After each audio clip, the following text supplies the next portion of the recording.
Great morning mga katindahan! Welcome kayo dito sa RTW ni Madam Claire! Let's go! So for today's video nga mga katindahan, ayan, nakikita nyo? Ayan. Meron na naman tayong i-unbox ng mga item mga katindahan. At yan nga, ibinili ko lang dyan sa bayan. Dyan lang yung sa bayan namin mga katindahan. O, diba? So, ang mga yan mga katindahan ay nagkakahalaga ng 10,000 pesos. Yan. Yan nga yung mga ipapakita ko sa inyo mga katindahan. Although ngayon ay makalat-kalat pa. Kaya tara samahan niyo muna kami magligpit. Let's go!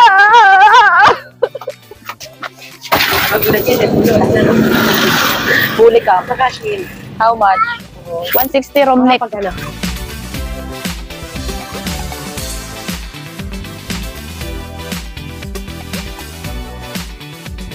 So, eto na nga mga katindahan yung unang paninda na i-unbox natin.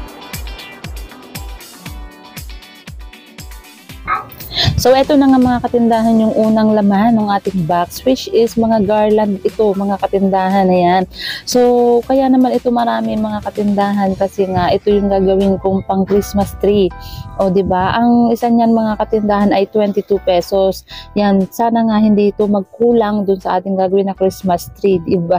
Kasi nga, medyo mahal, mga katindahan, 22 pesos ang isa. Pero magandang klase naman siya mga katindahan. At saka, kung medyo marami man siya, is okay lang. Di ba aling sumobra, wag lang makukulangan, di ba? At ito naman nga, nakabili rin tayo ng stainless na salaan. Bali, ito mga katindahan is 2, 4, 6, 8, 10. Yan. So, 10 pieces yan mga katindahan. Nakakatuwa nga dahil nabili ko ito ng sale mga katindahan, which is 10 pesos na lang siya sa regular price niya na 15 pesos. Ayan. So, meron tayo dito tong mga katindahan. Dalawang sukat ito.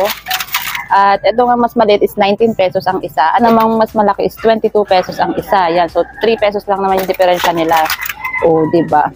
So, ito malaki, pwede kong ibenta dito ng 30 pesos. At ito namang maliit is 25. Diba? Di kahit pa paano may tubo tayo. Okay, ganyan na yan. Tapos, charan! Ito. Paper plate. Yan. So, bilangin natin kung ilan. 1, 2, 3, 4, 5, 6, 7, 8, 9, 10. 10 pieces din mga katindahan. At ang bili ko dito is 18 pesos lang. Oh, saan ka, di ba? Ang mura mga katindahan. 18 pesos. Yan. Kasi, ang mamahal kasi nung may yung silver yung dito, yung cover niya. Ang mahal 35, so naku, pag pinresyohan ko ng 40 yon, 45 mahal na sa iba. Ano yan, madam? Headset? Ayun dyan. Yan, kaya naman ito na lang yung ating kinuha para ma-presyohan natin maganda. 25 ang benta ko nito dito.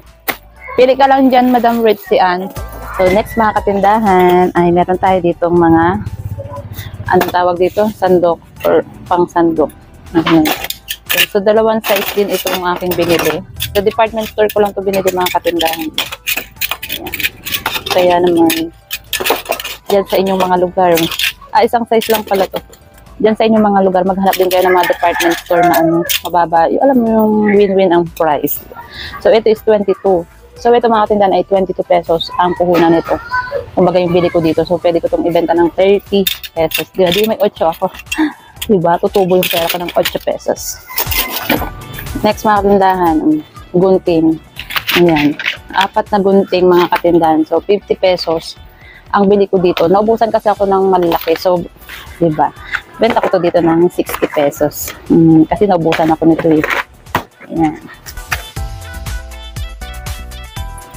Next mga katindahan naman ay ito, mga kadena. May mga naghahanap kasi nito mga katindahan kasi malalaki pa yan. So, itong ganito, 59. Ayan. Isang di pa. 59. Para kumuha lang ako ng tigagalawan nito mga katindahan kasi para hindi siya masyadong maluma.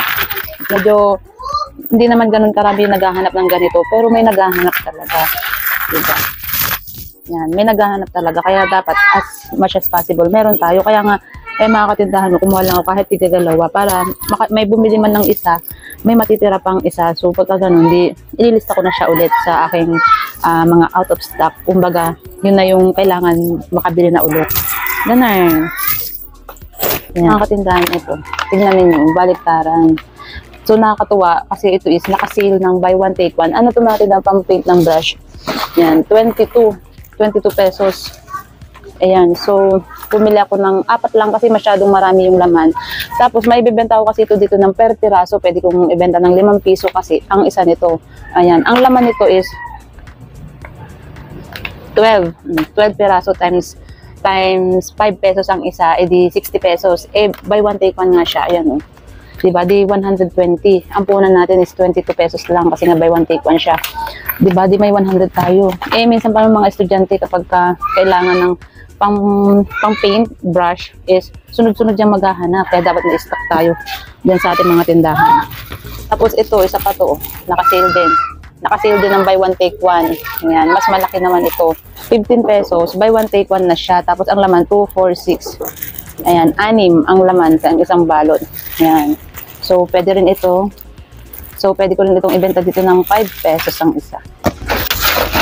So, ito is parang 10 piraso yung pinuha ko na ganito. Sinamantala na natin yan kasi nakasale. Minsan lang kasi yan, mga katindahan ng Oliva. So, naubos na yung isang box natin. Oh my God, nakakatuwa. Natapos na nga natin na i-unbox yung itong mga box na ito kanina. Dahil na maraming namili mga katindahan. Maghapon, ang dami natin ginawa yan. Inabot na tayo ng gabi. Ang oras ngayon ay 9:40 ng gabi mga katindahan. At yan, ma-unbox na natin itong sunod. So, hindi naman siya nangamoy sabon. Meron ako ditong tanggalan ng katindahan kasi ito ang favorite namin ngayon na flavor ng juice. Ayan mga katindahan. So, bumili ako ng sangkay. Pag may bibili, mapapagbentahan natin. Pero kung baga, diba, hindi na tayo bibili sa labas. Kasi sayang naman. Tapos, magic sarap mga katindahan. Magbenta to dito sa akin. Kahit RTW yung mga paninda natin, ay, pak na pa. Ano pa to? Ito, favorite ko ngayon, Chucky. Yan, bumili ako pang personal, consumption. Diyos! Hindi. Gusto ko lang, may stock dito kasi palagi kami bumibili. Ayan, so, parang hindi na ako bibili. Sayang pa yung tubo. Sayang pa. Magkano ang bili ko dito mga katindahan? 14 pesos and 50 centavos. So, magkano ko ito nabibili dito? 20 pesos? 5 pisong 5.50 ang tubo. Diba? Kaya naman, buti na lang, bumili na tayo. Ayan. Ang laman na nito, ayan, mga sabon na. Ayan. Sonorox, yung pinakamaliit na Sonorox. Ito mabenta to dito sa akin. Hindi naman sobrang benta, pero alam mo yung talagang nakakaubos din tayo kahit papano. Diba? Hindi naman natin hawak ang mga customer, pero pag nakikita nila dyan, o kaya kapag kasarado sa ibang tindahan, dito sila bumibili kasi alam nila na meron tayong ganyan. Alam na nila, sa tagal-tagal na ba naman natin nagtitinda? Ay, just, hindi, mga 3 years na tayo sa tindahan dito, diba? So, kahit pa paano, namamaster na nila na meron nga tayo ditong mga ganitong anik-anik. Meron din ako ditong yangs, mga katindahan, kasi ito kasi yung gusto kong gamitin ngayon na na panghugas ng plato. Yan. Maganda siya, mabula. Yan, magandang quality niya yan. So, 45 pesos ang 1 litro. Ang bentahan ko dito is 60 pesos. Tapos, ayan, downy. Kumuha ko ng 12 pieces na downy. Kahit paano may bumibili rin nito. Nakaubos na ako. Diba? Tsaka kapag nagpapalaba kami, is ito hindi na kami bibili sa labas. So, dyan, kumbaga, dito na kami sa tindahan kukuha. Kung may tubo man yung sa iba na 2, 3, ganyan na ganito, diba? So, hindi na tayo para bumili pa ng may tubo, diba? Ito na. Tapos, ayan nga, Ariel, may bumibili rin dito yan. Diba? So, nito pa. Ayun pa namang iba pag bumili, diba? 6. Bihira yung paisa-isa. Kasi nga pag maglalaba. Yan. Pero itong surf, ito talaga, patok na patok. Mabenta to. Kahit kanino magbenta siya. Kumbaga, itong surf na to, kahit paisa-isa, may bumibili. As in, bibili isa, may bibili 2, ganyan. Diba? Nakakaubos talaga. Diba? Para na rin tayo may sari-sari store. Kumuha na ako ng kada kulay is 6 para hindi tayo maubusan na ibibigay sa customer. Diba? So, okay. Tapos na yung ating isang box. O, diba baka mamaya may grocery store na tayo dito. At next naman mga katindahan is ito nga yung sa supplier na natin kinukuha. So, ito muna. Meron ako dito. Yung baril na dilulo ang tawag. Dilulo. So, diba?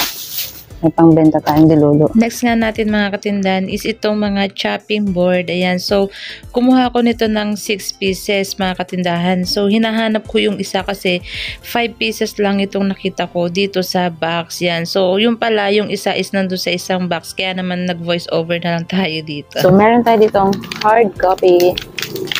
One na ano to? Long. Dalawa. Tatlo. Yan. Juicy na kulay red. Kasi naubusan ako ng red. Yan, yung 50 ml ito. Yan, o diba? 6 pieces siya. So, dito na lang natin yung nilagay sa bag. Tapos, meron din tayo ditong 6 na 2 double adhesive tape. So, ito yung pinakamaliliit kasi ito yung mabenta dito sa akin ng kapitan, yung pinakamaliit lang. Tapos, yan, Gillette. Naubusan ako nito, yung refillable to mga katindahan. Ayan. So, dito na natin yung lagay. Their flex stick. Nung nakaraan is, meron ako nito. Pero bumili na naman nga tayo kasi ubos na yung binili natin. 2 Mongol na XL to mga katindahan. Kasi ubos na yung aking XL. Puro, ano na lang siya, medium yung nandiyan. And then, hard copy na short. Alam niyo mga katindahan kung bakit ako bumibili ng mga naka-rim. Kasi may mga bumibili rin talaga ng per rim dito sa tindahan natin. Kahit nasa barrio lang tayo, di ba? Yan, so, kaya palagi kaming hindi dapat mabusan ng stock ng naka-rim. Kasi, yan, out of nowhere, bigla na lang may bibili. Bigla na lang may maghahanap. Diba? Yung mga gumagawa ng thesis, gumagawa ng feasibility studies, yan. So, yung iba, mga teacher. So, meron din tayo dito mga katindahan na gunting. Yan. So, medyo malaking size to. Meron kasing ganito na maliliit. Yung pang kinder, daycare, grade 1, ganyan na size. Pero ito is yung medyo malaki. Kasi nabusan na nga rin tayo ng ganitong sukat.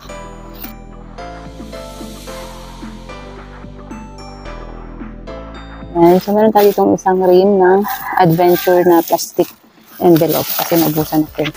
Yan. Kukunti na yung nail polish ko dito na pagpipilian. Kaya naman, bumili na tayo. Ito. Ganun pa yung packaging niya. Nakabox siya. Kita nyo ba? Yun yung mga colors niya. O, diba? Ang cute. Yan. So, dahil nga nauuso na naman yung mga boga, pak-pak, mga paputok, mga bata, mga katindahan. So, ang pinakang panggas nila or pang sindi nila, ganyan, is itong acetone. Yan. Actually, itong acetone, itong maliit, yung tag-10 ang bentahan is ubos na. Buti na may nakita ko sa kasulok-sulukan. So, yan. May nabutan pang maliit. Kaya naman, kumuha na ako ng malaki. Yan. Tapos mga katindahan niya, nabutan na ako ng tasa na brown. Kaya naman, meron tayo ditong tasa na brown. Bali, 12 pieces ito. Bali, 12 pieces itong kinuha ko. And pare-pareho naman yung design niyan. Pag inopen ko itong 12 pieces nito, pare-pareho na siya. Ganito lang yung design niya. So, naubusan kasi ako nito. 25 ang bentahan namin. Tapos, ang puhunan nito is 18. Yan, ganun.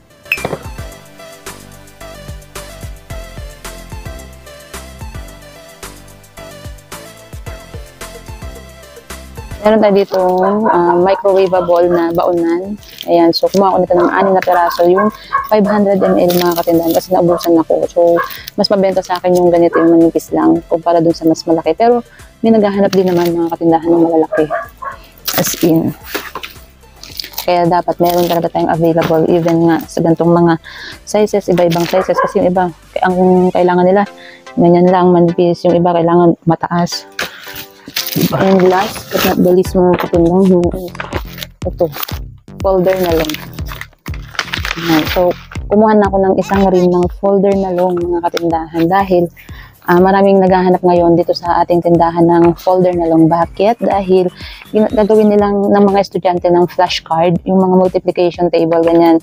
So, at saka bingo card, gagawin nilang bingo card. So, merong sukat na binigay yung teacher sa mga estudyante kung anong size yung gugupitin nila.